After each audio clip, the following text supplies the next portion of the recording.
Hello, everybody. Welcome back to Streaming Alchemy. I'm John Mahoney, and on today's show, we're actually going to look at two different things. First, we're going to look at how you can create a virtual green room using a TriCaster. And then to make up for what we missed doing last week, we will have a part two where we'll take a look at integrating Call-in-One with vMix, including a look at Call-in-One's features and how to integrate metadata from Call-in-One into vMix for lower thirds. But before we get into that, I do want to invite everybody, if you'd like to join us here on air, please, we have a link in the show notes or the URL here on the screen, and just put that in your browser, on your mobile, and somebody in the studio will get you on. Also, if you have any comments, have any questions, we will try to get to those live on the show. So that hopefully will cover any other questions sort of to the side of what we're talking about today. So we will actually start. We have a few comments in here. So let's see, we have Marco came back saying he's looking forward to the show. Marco, thank you for joining us again. Really appreciate that. We got American Newscape on. So he's basically saying the TriCaster is such a temptation. Thank you. Thank you, Kurt. I appreciate that. And we have Josh dropping in to say hello. So Josh, thank you. Okay, so let me start with what exactly we're going to be setting up here. So we have a sort of a level set for what's involved. So to make this interesting, we're going to be taking 6 remote guests into our green room. So we want to make sure that we construct something here that is flexible enough and broad enough to handle most use cases that people have. And then what we're going to do is we're going to create a green room for these guests, basically a room where prior to going on air, all of your guests would be able to talk and interact, all that you'd want to have talking and interacting. So that could be something where they first make introductions. It could be something where they get prompted by a producer for the flow of show and everything that they would need to do. So it's an important piece. So we're doing this for 6 guests. We're going to be taking those in as 6 NDI feeds. We're going to, in that green room, have a feed coming in from the studio. So these guests, even though they're off air and interacting, would be able to keep up with what's going on air. So when they join the show, they're sort of up to date with the prior discussions. And then we're going to have an overlay over the guests in the green room, so it will have all their names and whether they're on air or off air displayed. So that makes it easier for people in different locations to get to use the names of people and talk in a more natural way. So how are we going to do this? We're going to construct this using something called mix effects in TriCaster. So a mix effect, let me just sort of go across here. That is this row here in the TriCaster. These are called your mix effects buses. So what makes a mix effect bus different from your standard main bus here on your, the main row of the TriCaster? And the simple answer is they do everything that main bus does, plus they have a different mode which lets them do a whole lot more. So at its basic, the mix effect, that M/E that you see, it means mix or effect. So in mix mode, that's one of the modes. It acts just like the bus that you would have as your main bus. And that lets you do anything you'd want to do for having 2 sources and switching between them. You have, keys that would be out, above them. So that would be this whole row here would be your keys. So all of these things now are sort of available mirrored in the mix side of the mix effect. In the effect side, though, you can do a whole lot more. So in the effect side, you can take up to 4 inputs in a single mix effect bus, and you can size and position them to lay them out. And then you have 4 keys that you can also put over those. So you effectively get 8 inputs that you can manipulate in your mix effect to create any sort of layout or construct you need. But in the TriCaster, just so we're clear, they actually can do other things. So I'm going to switch over to Mix Effect 3 over here.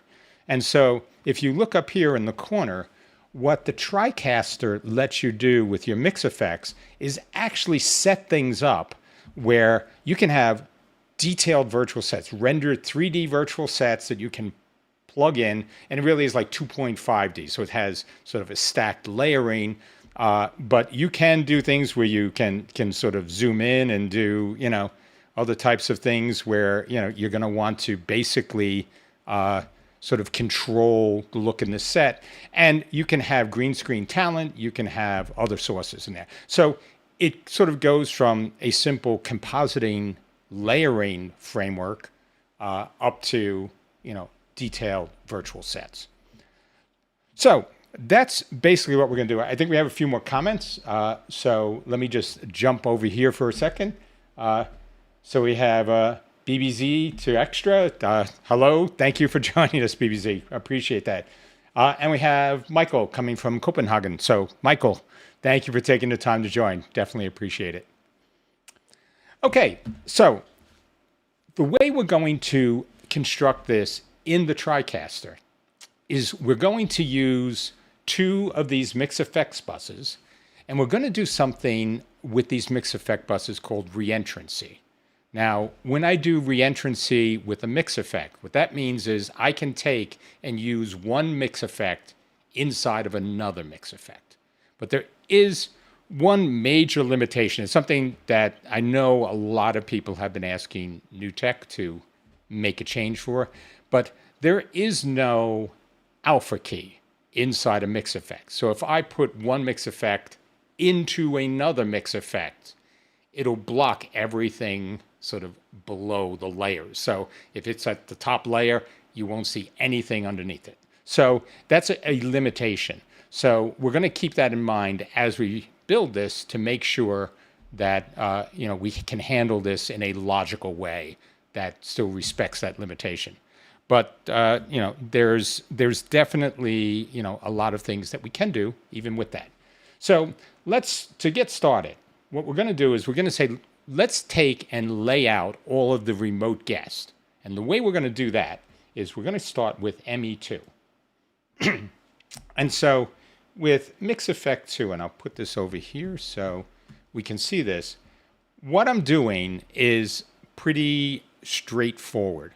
I am taking, and if you look here, I have these as layers. So I have 4 layers in this effect.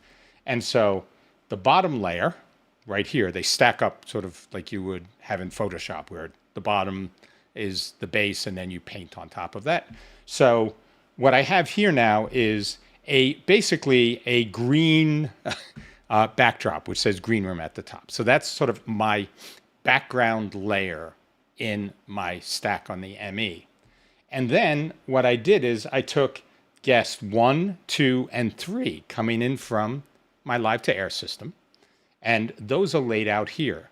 And one of the things when you have the mix effects, I said you have the ability to do sort of clever layouts, is I can go in for any of these, and I can go and do positioning, zooming, cropping. So we're using all of those elements here to sort of do this layout. So what I've done for these top 3 is I have taken and positioned each of them. So let me sort of shut these off and see.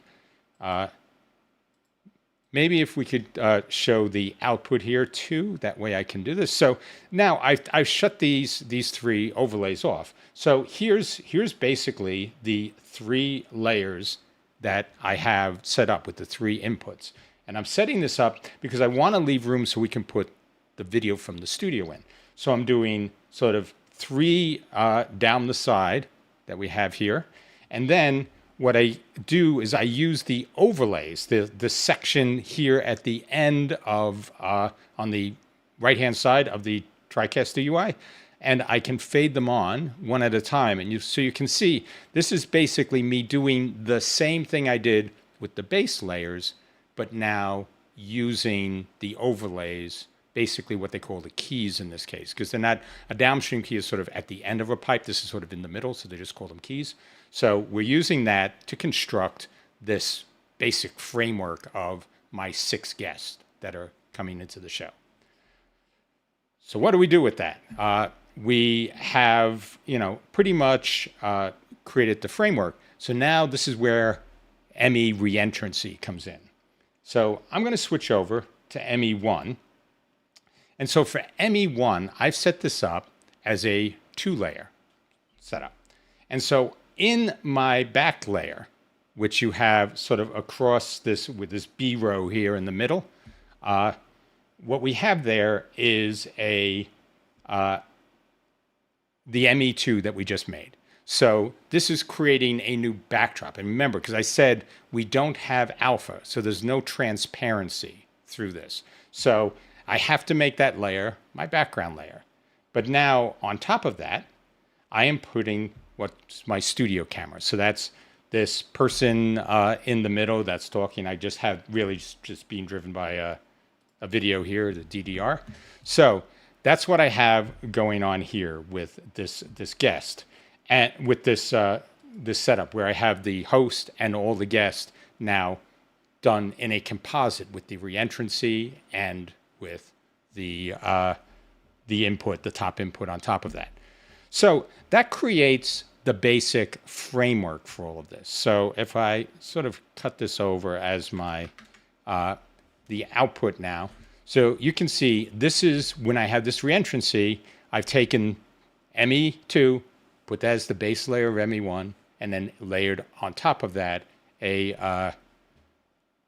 basically a video or a camera feed or whatever you'd want in this case, coming from the studio. So the last thing that I have in this, though, if we sort of jump back to ME1, is I have something, if you look here, I can fade this off. These are my overlays. So what these overlays are doing is they are reading the XML data that Live to Air publishes, and they're picking that data up and using that to populate a title, basically. Very similar to Data Source Manager in vMix, where that is taking it, and then in the titles you do the mapping. Works almost identically here, except sort of the TriCaster combines them into sort of a single step. So what I'm going to do is I'm going to go over and let me put buffer 1 in here. So I'm going to give you a close-up look of exactly how this would work. So if I come in here and I put, let's see, buffer 6. Okay, so we'll put buffer 6 here as our output. So if I come down to buffer 6, I have the ability, so you see this is the buffer laid out here that I just had. All of these, it's a simple layout, sort of a black background with a little bar next to it. But all of these text boxes in here are basically being populated by something called Datalink. And so in Datalink, let me show you exactly how this works to sort of do this over. You can go in and type % as what you want, which is basically telling the system, I want to use some kind of data value. And there are tons of data values in the TriCaster for things you can use, different types of names. But if I go across and say, we're actually looking for the data sources for Live to Air. So we type LTA, because all of our data sources coming out of Live to Air start with LTA. So we have a whole bunch of different potential sources here. And what we want for this is the names. So if you sort of scroll through this, you'll see that, okay, there we have the guest name. So it's %LTA. And when I click that, you now see %LTA guest name %. And that tells the system for Datalink, pull in the first guest name as it's stored in XML. And when you set up Datalink, it's really very simple. You simply write an XML file to a known directory, and the TriCaster figures everything else out. So it basically parses the XML. So if you remember from vMix, you have to point to the XML file and then put in an XPath, which then sort of lets you break it up into rows. This basically does that logic in the back end for you, and it deconstructs it and lets you pick individual elements out of it. So with this set up, all we have to do now, we have the same thing for here. What we have is, what's the guest state? So it's basically the same thing here. It's live to air guest state. And for all of these, this is for guest 1, but if you look for any of these others, that's for live to air guest 2, guest 3, et cetera, because LTA 3. So this is how we are pulling that information and putting that in. So let me go, and I'm going to take and add one of our remote guests into channel 1 up here. So so let's see. So now you can see that we have the guest here. And if we look at, let me get out of this, and I'm going to jump to the output of the green room here. So now you can see that this person's name is there, and their state is there. So we are basically covering everything we wanted to show to other guests. So if I bring this guest on air, you'll now see that their state has changed to on air.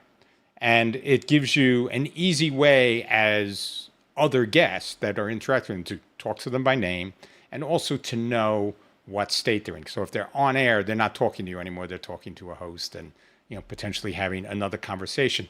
Live to air handles all those audio mixes in the back end, so you don't have to do anything. But that gives you, a sense of how all this works. And so I can go and let me just sort of put other people in here so you can see how this would work. So now I've just added, 2 other people here. All of those show off air. I can put them all on air, and you can see their lower thirds change to on air. All their names are there. If I drop somebody, so let me sort of show you what this would look like. So let's say Robert has to leave. So I can take and drop him. He goes off air. Then I can drop him one more time, which will freeze his video and show that he's still assigned to this channel. So say I wanted to get Robert on and make sure everything was good and looked good, but then he had to go off and do a few other things. He could go off and do that. And then all you'd have to do if you wanted to bring him on would be, okay, so let me just select Robert and I'm just going to call him now. And that would bring Robert back on. And you could see now that he's connected and off air. So this gives you a lot of flexibility, from the live to air side up into having this green room there. And this means that you can do things where you can have things set up for different panels and everything else, where you have all your second panel people sitting in one green room, and you could have a second green room set up for panel 1 people and just switch people in and out of that. So a lot of flexibility around doing that. But hopefully this covers some of the key elements that I wanted to hit with building a green room inside of TriCaster. So let me jump back and get some comments here, and then we'll go on and take a look at :1 and vMix. So we can look at both of those. So let's see.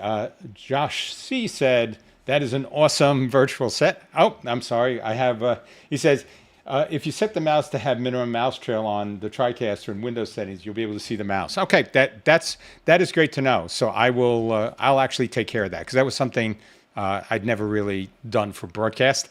And so this is good to know. So Josh, thank you. I appreciate that.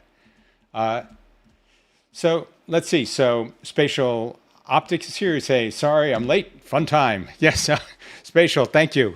You're just in time for our :1. So let me actually jump in. So I got to do a few things here. So let me close up, let's see, close up live to air here. And I'm going to open up :1.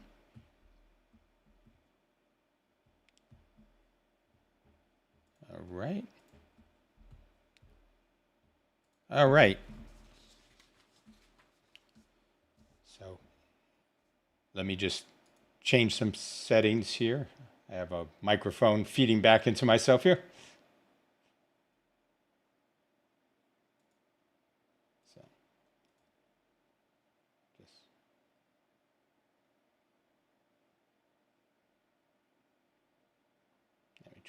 turn this off.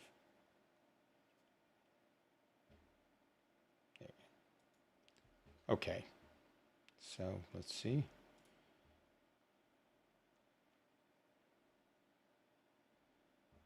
I apologize, guys. Okay, so I think we're set here now. All right, so let me give you a look at this. So this is down here is :1, and :1 is very similar to our colon manager product in one dimension. It basically has all our guest queues and everything else, and the way it works is almost identical to the way our live-to-air product works. So you can create a show and you can give it a name. Then anybody that wants to connect to that show would go to callin.studio/ and that show name. And that will give you, basically a queue of people coming into your production. So let me actually take and I'm going to pick up Robert here. So what I have the ability to do is take and connect. And so again, this is very, very similar to what we had with our colon manager interface, where it gives you this full pickup capability. So with this guest here, they're not going out. There's no feed or anything coming out yet, but I can talk to them. I can change all of their media settings, just like you can in colon manager. The other thing is we have over here a technical statistical sheet where it's showing their connection bit rates, it's showing the codecs, everything else. Now we have that sort of as a little pop out on the side of our colon management interface. This is here permanently. So we combined all of the queues over to the left side. And so we also have all of this guest metadata here. So if I turned around and said, oh, they're actually, they're not in Trenton here, they are actually coming to us from New York, I could just go and make this change and just save it. And now their metadata will reflect that they're from New York. So let me actually show you what will happen if I show you the vMix side as well. So now with this set up, all I have to do if I want to bring this guest on is I can just go set them to on air. And now I will see their video here, but the video that they will see switches over. So if you look over here in this upper right corner, that is now the output that's coming from vMix and being fed back into :1. So they have this direct connection to the studio, and their video is now coming into the studio as well. So the other thing that we have for this is I can put up a lower third. So let me sort of switch to them full screen, and I will cut. And so this is pulling out that information that we have for this guest, and that is pulling it out from the XML that is being published by :1. So that's this XML down here. So if I wanted to set this up, let's take a look inside of vMix here. So you would go here and go to Data Sources Manager. This is very standard for what we do inside of vMix, and I'll just sort of replicate this again. So I would go here and I would say, this is an XML file. The XML file is sitting here in our current room, in our current showroom here. So if I take this, I select that, and then let me actually, I'll sort of go over to the one we have over here so we can edit it and go through all the settings. So I change its name to :1.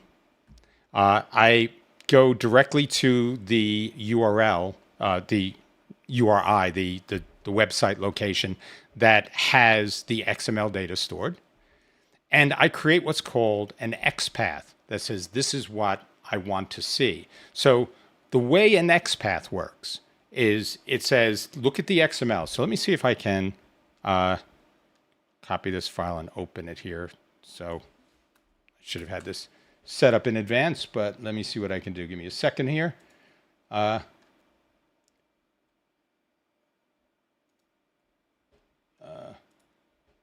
No, I don't have it. I'm sorry, guys. I didn't have that set up. But this XML file, if I sort of just pop to it as a file, go to File Explorer, open it.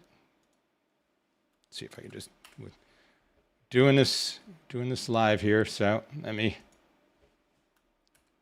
Oh, no luck. I'm sorry, guys. But let me see if I can figure out a better way to show you the XML file, so the XPath would make a bit more sense. There we go. I think this may work a little better. All right. Now I think I got it here. All right. So let me just drag this over here. All right. So here we go. This is the XML that we're actually writing now. So I have it all. So apologies for that. So this is the XML that we have that we are now writing out when we have a guest assigned. So in this case, the root of our XML is :1, and that's the same root that we have in our XPath. So we have /:1 on the side. And then the data that we want is coming from this section right here called user. So our XPath is /:1/user. And then when we have that, all of the information that's in here will now be available as columns inside a row. And that's basically what we're doing with vMix. So with sort of that done here, let me push this to the side and go back over to, see, are we done with this? Yeah, I think so. So we will look at the vMix side now. And so you can see we have this set up as that. And I click OK. And now you can see all of these columns are the data that we had coming in for this row. So, you know, everything with their name, their on-air state, their location, emails, Twitter, all of this stuff, we have that placed in there. So with that set up as a data source inside of vMix, what we need to do in the vMix side is we go over to the title. So let me sort of put the title up here. If you right-click on the title and go to Title Editor, you'll now see that all of these fields, we have 3 fields. We have their location, their name, and their company. So the company we pulled from Twitter, we put that in there as just a placeholder for it. So if I look at these, as opposed to having just the text, I go up to Data Sources, and I can go and say, so pick a data source. I'm picking the data source was :1, which if you remember when I named it in Data Source Manager, I called it :1. It's an XML table. And I want the column called location. So you can see these are all the different columns. These are all the different fields in the XML that are now in columns for me to pick. So, you know, say instead of location, I want to say, actually, let's make this email. We'll just put that in there. You can now see that in here, I have their email. And that gives you like a lot of flexibility, because if I go through here, we're doing the same thing. For their name, I just come, Data Sources Manager, I'm picking their name. And for company, the same thing. If I pick company, we're just going in and we're picking their company. So this gives us that flexibility. So where does this really come into play? This is great if I have multiple guests coming on, one after the other. So let me go in and you can just keep looking at this screen. I'm just going to go and I'm going to take them off air and I'm going to disconnect them. So now you see, we just get the color bars back, and I'm just going to bring on our next guest. And I'm going to connect and I'm going to send them on air. So now you can see when Becca McGinnis comes on, she's all set already. So all that data was there. I didn't have to change anything, touch anything inside of vMix. This is just now her metadata populating that lower third. And so if you were doing something where we think :1 has a really strong fit would be first in true like call-in talk show style productions, where you'll have audience members just calling in one at a time, and you're not bringing them necessarily in as a panel. You just want the audience to call in and interact. And it can also work great with events where you may have sort of an open mic where people can ask questions of a panel. So this could be something where if you had multiple guests, whether they're live or remote, that are part of your production, then your audience could have a URL that they could click to get in a queue and be put on air to ask questions and engage, and then you can take them off. You can have all their metadata pre-prepared by whoever is handling the guest in call-in-one, and then when you bring them on air, all that metadata is there and ready. So hopefully that gives everybody a pretty good idea of what we're doing with that. Oh, I think I just closed my comment section here. So let me see. Sorry about that. There we go. Get this back. All right. So hopefully now that I've covered everything that you want to see with Call One. Happy to answer any other questions. As we mentioned, like probably about 6 months ago, this is now available, so you can purchase it. Just contact us, and we can get that taken care of. Unlike our other products, this is a $99 a year subscription. So we wanted to sort of understand, if that could work better for a lot of people, where it's less of a cash commitment. And it's something where if you have live to air, anyone 6 or 12, you get this for free. Because like we said, we think it could be complementary, where you can use that for handling sort of guest and audience participation, and still use live to air for managing panels, and maybe have 2 separate producers handle that if you have a big enough crew. Okay, so let me see. We have a few more questions. Let's see. So BZB is saying thanks. So glad we could give you that as an overview. Bill Ashton was saying thanks. We also have Michael Quist was asking a question here. He says, do you send people out of the green room to live feed via TriCaster or live to air? So the way we have this set up, and there are things that we're going to do a more advanced green room episode later this season. But the way it works is that inside live to air, you can tell the system to say, when a guest is off air, I still want you to feed their video out, because that lets you in something like vMix or TriCaster or OBS or any, create a green room for them. And so we don't actually like pull them directly out of the green room, but you noticed inside the metadata we put out that we do have their state there. So on the front end, with some scripting, if I take and say, I want to send this person live now, you can do that in the TriCaster, in the live to air system, where you could say, put them on air. You can then use scripting to say, read that metadata file. And if that metadata file goes live to air, you can actually make changes into the green room to say, I'm going to sort of blank that out and, do something to, indicate that they're no longer in the green room and they are now live. And vice versa, where if they go off air, you could do something which could blank them out of anything in the production. So there's a lot of interesting flexibility when you use metadata in this, but it doesn't actually switch them over. The audio, though, does switch over. And that's something that I think is very important. When the guest is off air, their audio is never fed into the on-air space. We are never feeding that out into another system. So those guests all talk with each other. And because we're doing that mix minus inside of live to air, you don't have an issue with that. So you don't have to process the audio externally. They can still receive audio from the studio. So that's how they would listen to the live show, or a producer who may inject audio in to talk to them or something like that. But that audio does not get switched over. So even though you say send their video, that's really just a convenience.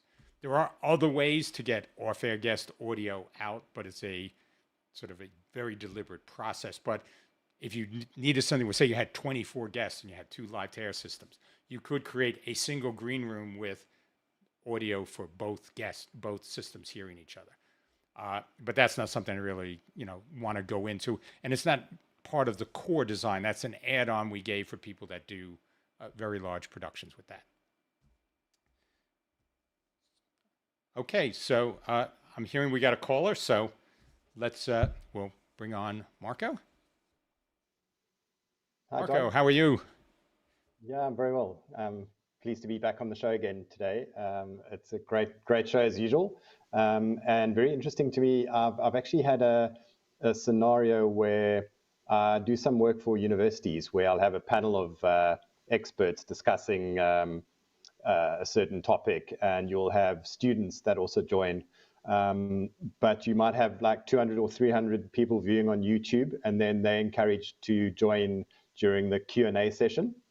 Yeah. And what happens is I use vMix call, and obviously you send out the call link. But as soon as one person's connected, and then someone else tries to join, it kicks them off the call, which is a bit of I don't know if I'm doing something wrong on my end, but I'm finding that.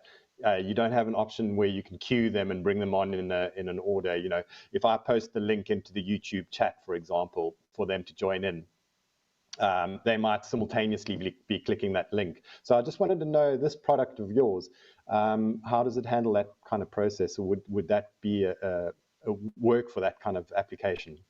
So it's actually designed very specifically for that application. The way our system works is that when somebody connects to that URL, it's just the same URL for everybody.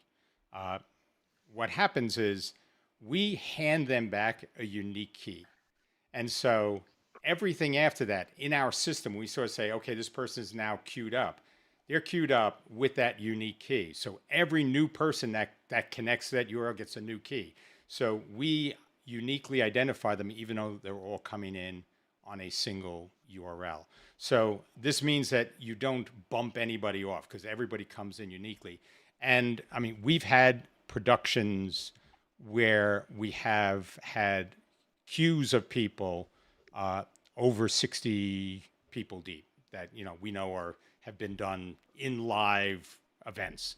So it gives you that ability now to even handle large numbers of sort of incoming callers, and you can still just take them on one at a time.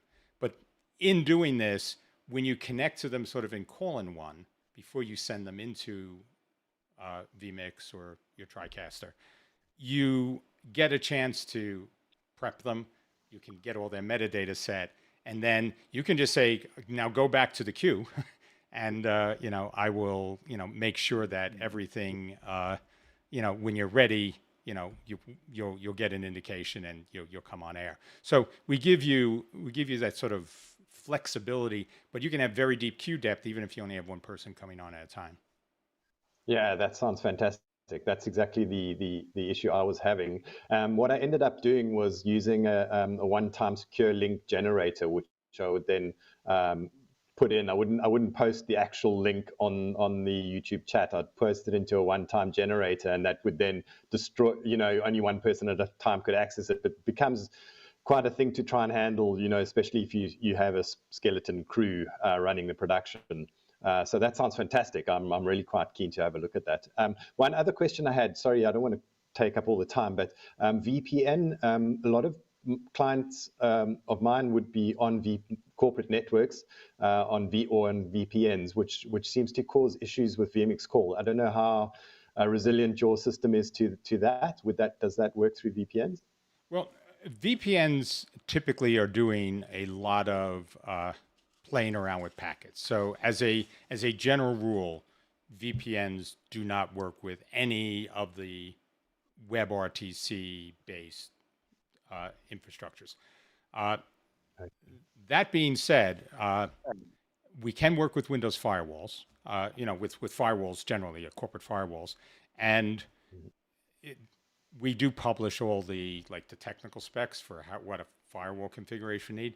If you can't get that, we do have a relay server that will allow the guest to sort of, I'm just going to go and talk out, a normally allowed port, and it basically relays that up to our Amazon infrastructure and passes them back to the studio for you. So you do have multiple ways, but VPNs, I'm not going to say absolutely no, but it is not something that we would ever recommend. There's Okay. a lot of stuff that goes on under the covers that would probably break a connection. Cause issues.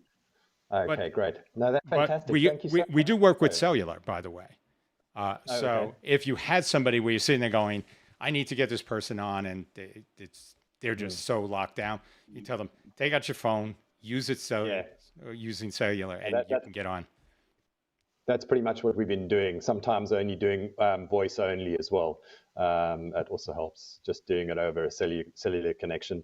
Or else I've also used WhatsApp and brought in a WhatsApp voice note that becomes a lot easier to manage the process. Then people can post comments. Not all of them want to be live, which has also worked quite well. But Well, I thanks, mean, I really appreciate it. just to that point, because it's interesting. One of the other things you can do is you can actually take and have somebody, because this is just coming out NDI through Call-in, you can just have somebody record that.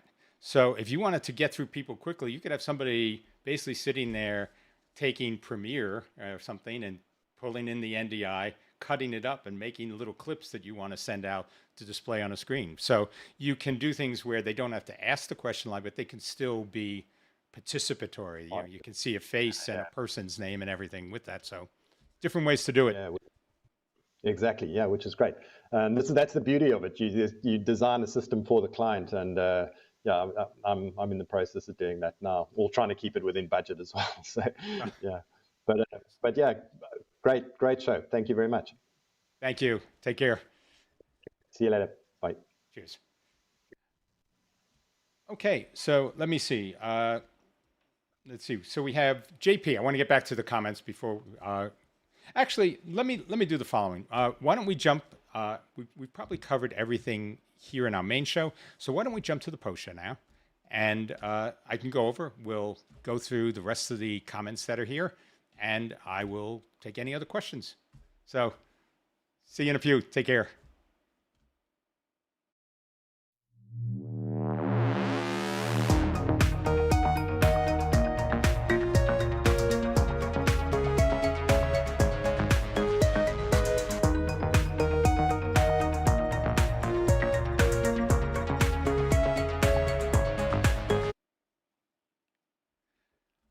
All right. This is this was a fun show. So thanks everybody. So we have JP was saying that's exactly what he was looking for. You know, the XML path. I think that's the thing. XML path can get very complex, but you know, we tried to make it as simple as possible with the colon one side, because that's just a you know, a single channel. So it's easy to go and say, yep, you can just do :1/guest and you'll get everything. So let's see. Tip from the show was to set the XML file in a shared folder. Yes. So that is basically how we do everything. We create different folders that people, you know, different systems have visibility to. So things don't have to be on the same system. They don't have to be. To be honest, you can do a lot of things, you know, with even a you know, a shared network drive, if you know, can keep them in sync quickly enough with local drives. So lots of different ways to handle XML data when you're working with it remotely. So very cool. So let's see. Let's see. Josh C has some. Oh, Michael, thank you. Yeah, that's hopefully, you know, that gave you some ideas that you might be able to use in your productions. So let's see. And Josh, Michael, I just want to say thank you, because I know this, you had mentioned before in a comment about the show not being specific to vMix. So thank you for joining, because I really appreciate that. So hopefully you were able to get things out of it. So Josh was mentioning the lack of reentry with alpha bugs. Yes. So Josh, this is a really good point, because there's a lot of stuff in this that if you are doing something where you need to key out the background, the problem is when you are when you're working with any guest, it forces all of the guests to be in the overlays. So you can only create a single solid background, because if you had something like green and you had guest in there, when those guests come in, if they're wearing green, that will key out as well. So it actually is a double limitation. Not only don't you have the alpha in that, but you can only use the 4 overlay, the 4 key channels in an ME. So I really do wish that they would come up with something for that. And the other thing, I mean, because we're talking about things, this is something when we were looking at future shows, we'd really love to be able to trigger macros off of changes to Datalink data. So I'd love if, I have a new guest in a slot that I could trigger macros to say, okay, when their metadata changes, I want to do something different. Or they're on-air, off-air state. I'd love to be able to say, when they go on-air, trigger this macro and do all these things. So can't do that now without something external. So we're gonna show how to do that with scripting. But yeah, there are a few things that are like, it is such a cool framework, but there are just some things that you're like, oh, if you just did that, it would be so much better. So thank you. So let's see. So JP saying that tip was was from Joe, not Joe. So that was a typo. No worries there. All is good. So, okay. So let me jump in a bit onto some of the things that we covered here, but on a more general level. When we started the season, one of the things we wanted to do was sort of include more of the systems, the different systems that people we know are using, and that especially that are using our product with, because we want to make sure we can support them. We got another question up, so let me take that, then I'll go into this. This is, can you bring in call via SRT, via LTA call manager? So, quick answer is no. We don't have that. We've talked about different possibilities for that, Michael. But I mean, the thing with SRT is that it's a one-directional framework. So you would need to have, you can get a camera from the guest. So a lot of cameras have SRT baked in. But if you wanted to have a two-way conversation with the guest, that would become more problematic. It would require more setup on the guest side. And even with a camera, they'd need to be able to embed the audio. So you'd need to sort of leverage a mic into the camera to take the embedded SRT out, the embedded audio out over SRT. So you'd have a few different things that you'd have to do there. And what we have found is that WebRTC has improved considerably over the past 3 years. There's been a real ramp up in terms of quality that you can get out of that. So to a certain extent, we looked at that as a trade-off between the convenience for the guest and quality. And we just thought the quality was comparable enough, especially if the line quality is good to make it work. And if the line quality is marginal, the latency needed for SRT can actually be a bit of a deficit, where it stops it from being conversational if you have 500 or so milliseconds to sort of compensate for a bad line connection. So hope that covers it.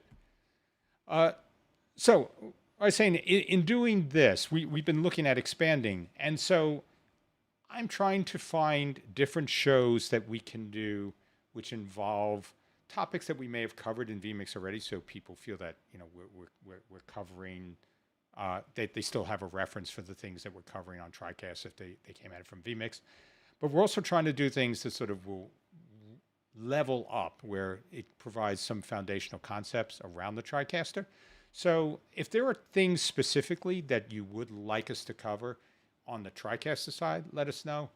But more generally, if there are overarching topics that you'd want us to cover this year, we'd also be very interested in that, because we're trying to find a way to sort of meld all these different technologies together in a way that still provides value to everybody, even if you don't use the platform specifically we're talking about. So hopefully that makes sense. We're trying to find a way to do that. So your feedback is really valuable for us on that. So that's the first thing. So let's see. So JP is saying, can you touch on best connection to feed call in via second PC into vMix? I'm getting a bit of a delay via Wi-Fi. So yeah, so Wi-Fi is one of those things that I would never recommend using if there were another alternative. So that would be sort of a baseline. It is too unreliable for sort of real-time streams, and the latency is more noticeable when you're going over a Wi-Fi connection.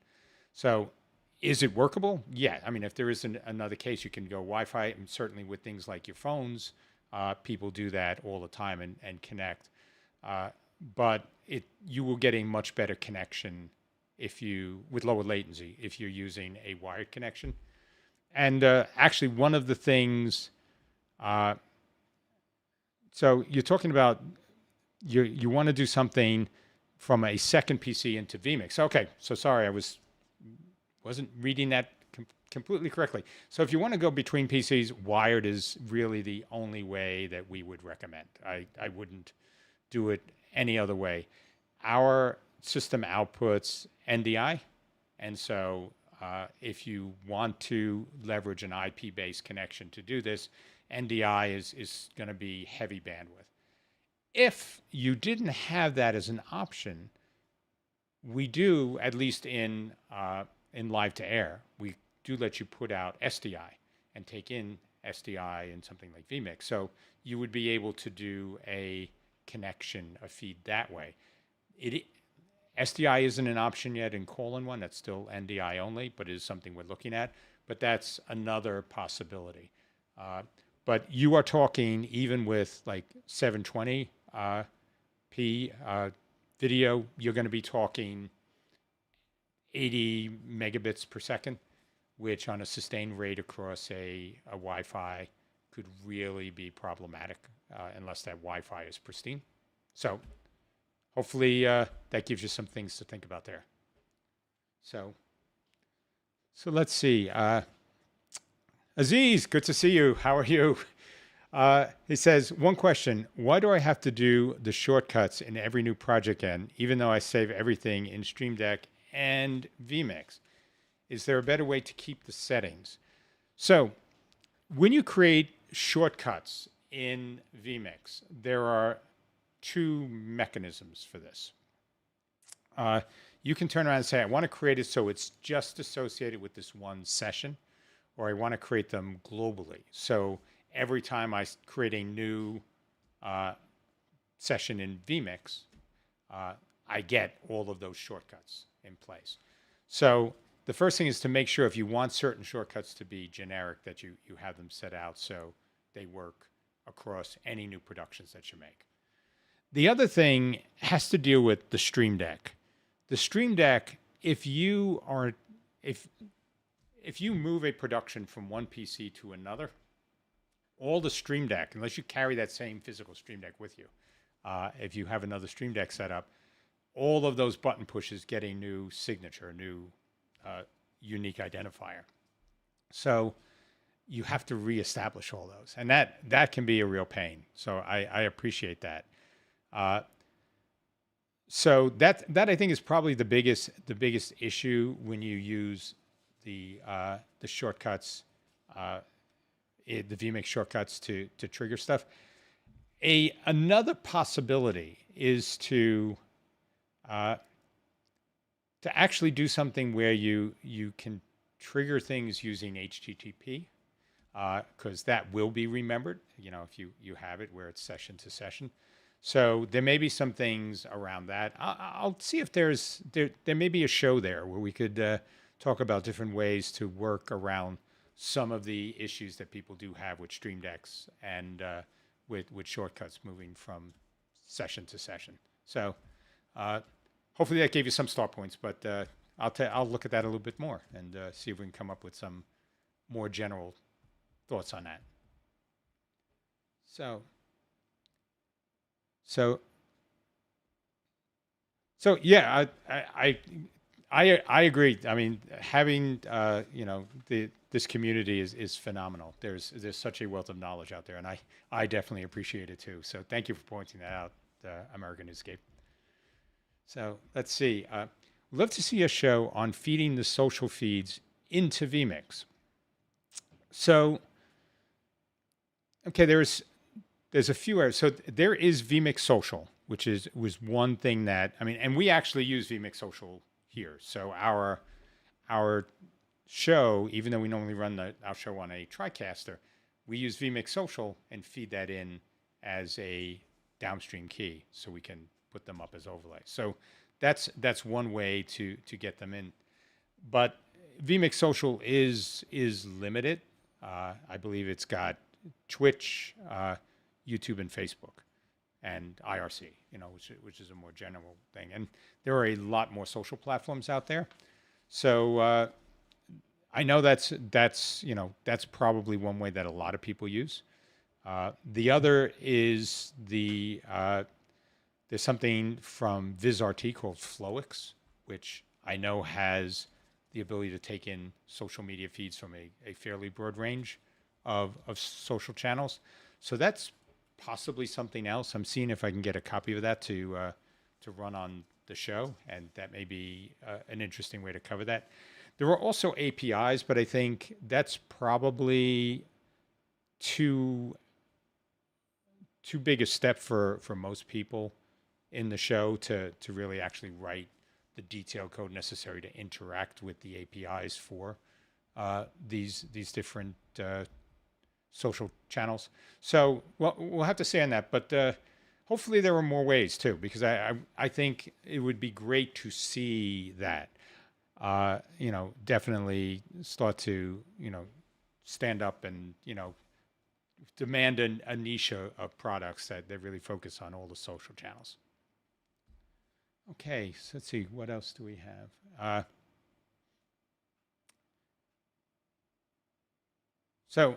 Well, Michael, thank you for taking the time to watch. I appreciate it. So have a great weekend.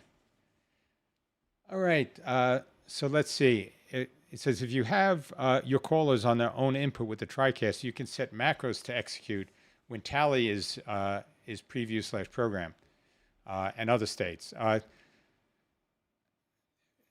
Yeah, so Josh, absolutely. Having these guests come in individually. So let me for everybody. One of the things that you can do inside of the TriCaster is you can go, and there are a whole set of sort of macro activators that can come in to say, if this source is on the program, if this source is in an ME, there's basically, lots of different things. You can turn around and say, then when it goes into that, if it becomes the main source in program, and then when it leaves program, do this other macro. So very, very flexible for how this can work. The challenge really is that it looks at these, and this is my understanding, it looks at these triggers as the ME in total. So I can't break it up. I can't turn around and say if layer one, it might be. I mean, I'd have to take a look if I have something in there that I could use for triggering that when somebody would join a show. But the thing with live to air, and this is in general, is it's always outputting a feed. So live to air is putting out color bars, and if it doesn't have, if it has a guest in it, then it's putting out their video, and then when they drop off, it's putting out a still frame until you clear the channel, and then it puts out color bars again. So it wouldn't be easy to detect that it changed. The metadata does change. So this could be interesting. There may be some ways to drive some stuff off the metadata. You got me thinking. So I'll have to think about what you're saying here, because that could be that could definitely be really interesting if there was a cool way to do this. So, Josh, thank you. So. Let's see. What else?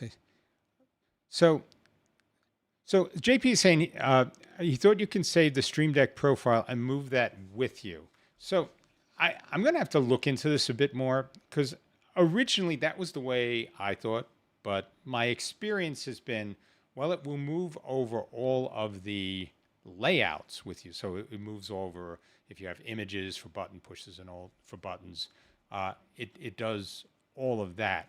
But the trigger is still a unique key that's sort of associated with the Stream Deck. And that's what I found, that every time in vMix, I need to go in and I need to basically just reattach each of the buttons that I have, even if the layouts are all set on the Stream Deck. So that's my experience. I mean, I haven't found a document that actually explicitly says that, but it may be there may be some way to do it. But as far as I know, only by physically moving the box, the Stream Deck with you to the new system, you can get that. But I'm willing to. I'd be happy to be proven wrong because that would save me so much work. So that would be great. So we have Very Scott saying, "Hi John, loving Colin so far. Do you plan on any companion integration for one-man band productions?" So right now we do not have companion integration for Colin. We do have companion integration for Live to Air. So we also have basically Live to Air 6 and Live to Air 12, and for Joe DeMax's product as well. So we have, there's a central control. Sorry, just old senior moment here. So central control. We do have some automation in there. Colin 1, because it is sort of a single guest style, we probably wouldn't have a full API implementation, but we are very open to that. There's some things that we could do that would add value and make it work better. That would be fine, and we'd be happy to do that. Just let us know more specifically. Have workflow ideas for how you'd want to put that together. That would definitely be something that would be helpful as we plan the future upgrades for Colin 1. So thank you. So Aziz is saying the problem with social feeds is that the customers don't want to give their passwords out. Yeah, I mean this is sort of a general thing. In a lot of ways, it has to be a local application to do this, because I agree with you. It can be very difficult for doing things that way. Certainly, the average customer that you'd be dealing with would probably be reluctant to sign into anything sort of cloud-based or remote-based for that. But no, that would be good. I mean, it would be great if there's a way you could generate a one-time use token or a revocable token to do a lot of these things on the socials, because for a lot of folks, they do have somebody else working on their social channel. So if they could generate a unique key associated with a show, that would be phenomenal. And then they could give that out to a crew, and then when they're done, they could get that, they could revoke the key and it goes away. So that would be nice to see if they could do that. But I agree with you, Aziz. It would have to be something that was all local and that people didn't feel that they were opening the keys to people posting in their behest. So Henry, thank you for joining us, Henry. He's asking about what about using Bitfocus Companion. So for Colin 1, we don't yet have integration for Bitfocus Companion or Central Control, but we do for our Live to Air line. So right now, Live to Air 6 would be sort of the entry point for our remote guest solutions that would let you go in and control that through external automation. So let's see. So JP is saying X key stays locked in. Yeah. So the Stream Deck is the thing that is the only thing that I know. I know we have the issue with the X keys. We never have problems with the X keys. I mean, they're not as fancy in terms of some of the capabilities you can do and the dynamic nature of them, but they are incredibly reliable, and they just work the way you expect them to. So we still use some around here for a lot of things that we just want to make sure, dead simple. Yeah, and for shortcut retention, yes, when you have that, it tends to work. It tends to work fine. But again, I think you're moving the physical X keys with you. So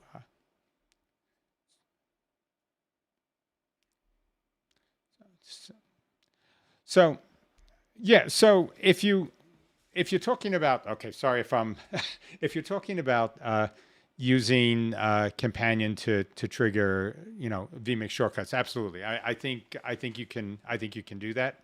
I know you can do that in central control. There is a very detailed interface to vMix from central control. So I would definitely, if you want to take a look at central control. I think it's centralcontrol.io is the website, but look up Joe DeMax Central Control, and I think that has probably one of the better vMix implementations I've seen out there, and there's a lot more in the product as well. So some very cool stuff you can do. So RyoCaster, how are you? He says, I'd love to work with X keys, but Brazil's fees and taxes are really high. So yeah, I know that is actually, one of the things that we're really fortunate with, because we ultimately we ship software, and so you can download it from the web. So when you deal with physical wares that go through customs and have different import taxes and fees applied, that can actually make things that would otherwise be very cost effective totally out of reach. So yeah, this is something I definitely sympathize / empathize with you. I understand how frustrating that can be, but again, that's if there are good substitutes and you can work with things outside like central control to trigger things, that could give you a lot of capabilities, even with things that are maybe less than optimal for a physical footprint.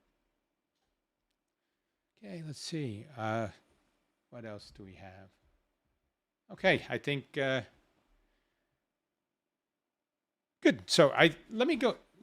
Like I mentioned, we're looking at different topics, and so there's been a lot of good points that have been raised here. So some things around X keys versus Stream Deck versus moving things around across different vMix systems. So I think there's definitely a show there that I'd like to touch on, and I'm actually I want to. Josh was calling out some points about different things that I could potentially do on the TriCaster side. So that would be something I definitely would like to take a look at. So. JP just has a comment here. He says, can you look at remote producer activating the call-in-one guest sometimes? So, okay, a couple things. I want to make sure I'm understanding what you're asking for. So call-in-one, the way it's set up, it is going to be, the call-in-one system itself is going to physically be in the same location that your production system is with vMix or TriCaster, or it's going to be talking to an NDI bridge of some kind, where whether that's using Nutek's NDI bridge, whether it's using Bird Dog Cloud, something like that, where you can take that feed and move it over the internet. That said, call-in-one will also work with call-in manager. So you could have somebody screen everybody, get them all prepped and set up and brought over to the studio.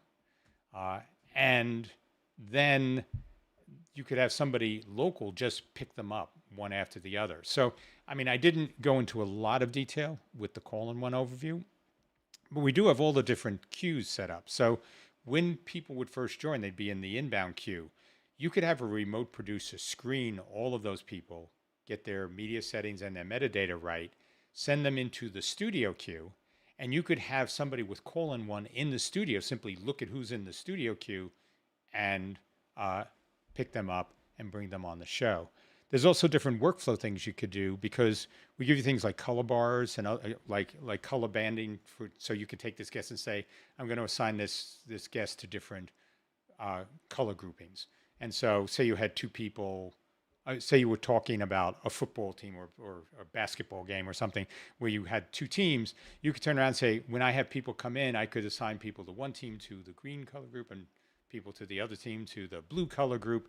And so you could use that to sort people out. And when you send them to the studio, you could have somebody sort of pick up a green, pick up a blue, pick up, whatever you wanted, so to balance things out. So there's a lot of things in the workflow you can do, which could involve somebody working remotely, but that actual final, I need to pick that up and feed that. That has to be either a local connection or an NDI bridge connection. Okay. By the way, so TriCaster says he doesn't really use the TriCaster, but he enjoys learning. Yeah, so we want to make sure that we cover a broad range of things. So, we're not switching over to, just do TriCaster only. We may have a few shows that will focus on that, but we're trying to keep a balance here. So thank you, Ryo. I definitely appreciate that. So let's see. I'm trying to, so our URL for :1 different from LTA?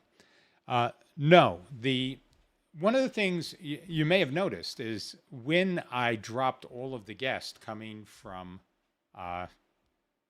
the first part of the demo where we showed the green room and TriCaster, those were all coming in via live to air. So when I closed down live to air and I opened up :1, I just picked the same show that I was using in live to air, and I got all the guests there. So you have that, you can have them linked together, and the URL can be the same up to the show name. So you could turn around and say, for my panelist, I may have something where I am putting, a callin.studio/ some panelist only name that you would give to them, and they could all join that way. But you could have a second show that you create, callin.studio/ audience, and everybody, that's the one you publish for people that are viewing. So you can separate them, but they use the same root URL, and you can pick up guests that were in :1. You could then put them back into the studio queue and pick them up in live to air.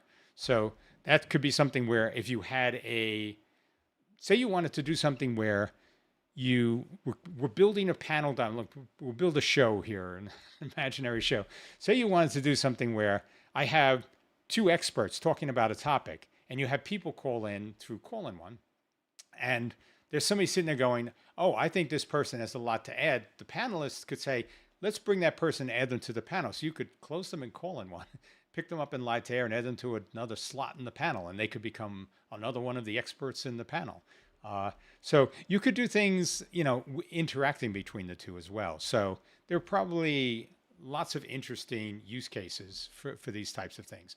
Another area where I know somebody was trying to do stuff was they were using this with a live to air instance to actually go and just do screening of guests and prepping them. So they'd call everybody up the night before and bring them all in using live to air to have a sort of a rundown discussion for what they were going to do on the show. And then they were picking them up in studio on live to air, on another live to air system for actually running the show. So lots of flexibilities for how these things can interoperate. All right, what else do we have?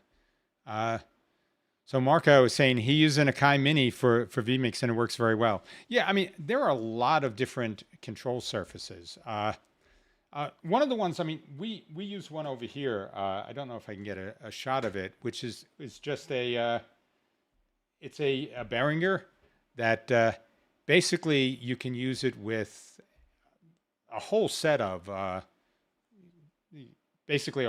like sliders and everything. So not only can you trigger macros, but you can also you can also control audio levels and things like that. Yeah, so let me see. That's a sort of little crooked over here.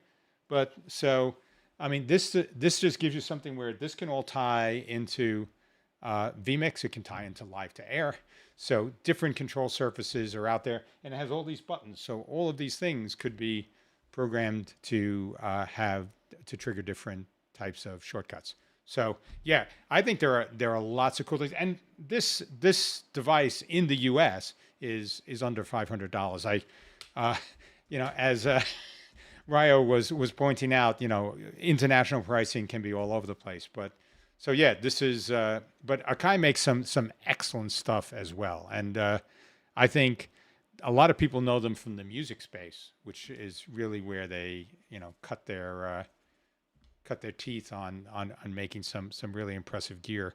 But yeah, they have some rock solid pieces of gear, and we definitely we don't have them here. We're not using them here, but definitely interested. So yeah, Josh is saying he'll send me some info, but the chroma key trick he's talking about is local, so you can set the tolerance very low. To your point, you could overlap a guess, but I have had usable results. Yeah, I mean, I agree with you, Josh. I mean, I think yeah, you can apply the keys to the ME. So different ways to do it, but yeah, I think it just seems it's sort of frustrating because to me it takes more processing power to force me to do a chroma key on an ME than it would to just turn around and say, yeah, we can just make it transparent. Just respect the transparency through the whole thing. So I don't know if there's a reason, a technical reason or a business reason why that hasn't been added. But I've looked back because this is something that's bothered me for a while. I've looked back and there are things from 3 and 4 years ago where people were asking about doing this with re-entrant MEs, and it was sort of, we'll look at it. So hopefully this will be coming out, because I know NewTek has been doing a lot recently, and Viz also with the acquisition there, Viz is also doing stuff. So hopefully something cool there. But anything you could send me, I definitely would appreciate that.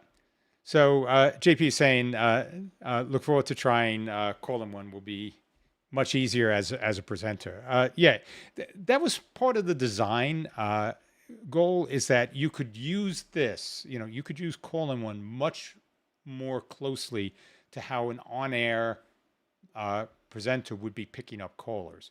So, and that's part of it, where you can move people from the inbound queue to the studio. So you can turn around and just have the host looking at the studio queue, and they'll just pick the next guest on the top coming in, and they'll be able to go through that as just like knocking through callers, and they can be all set.